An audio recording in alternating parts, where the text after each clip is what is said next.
இங்க பாருங்க, ஒரு அதிசய நீர் ஊற்றுங்க. நீங்க சொன்னா நம்ப மாட்டீங்க. இந்த பக்கம் காஷ்மீர்ல இருக்கிற மாதிரி ஒரு குளிர், இந்த பக்கம் பார்த்தா வெதுவெதுப்பான ஒரு மண் சேர்ல ஒரு சூடு. அப்படியே இந்த வண்டியெல்லாம் வர்றது, இந்த பக்கம் ஒரு சூடு, இந்த பக்கம் ஒரு குளிர்.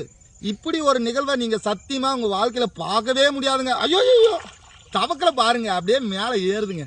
மீன் கையெல்லாம் அப்படியே வந்து என்ன சொல்றது, அப்படியே அப்படி ஒரு இதமா இருக்குதுங்க. ஐயோ, நீச்சல் எனக்கு தெரியவே தெரியாதுங்க. இப்போ பாருங்க, நான் நீச்சலெல்லாம் அடிக்கிறேன். வா, நல்லா இருக்குங்க. நீங்க பாட்டு காலையில் வந்தோம்னா நீச்சல் அடிச்சுட்டு அழகா ஆபீஸ் போகலாம், எந்த வேலைக்கும் போகலாம். ஐயோ, இன்னும் சங்கீதம் கூட கற்றுக்கலாங்க.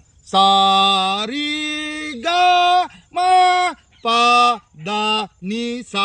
வா, என் குரல் எப்படி இருக்குது பார்த்தீங்களா? இந்த தண்ணியில் நான் டெய்லி வந்து இனிமேல் குளிக்கலான்னு ஒரு முடிவு பண்ணிட்டுங்க. அப்படி ஒரு அற்புதமாக இருக்குது. எனக்கு நல்லா இருக்குது. உங்களுக்கு எதனா ஒரு பிரச்சனைனா நான் பொறுப்பு இல்லை.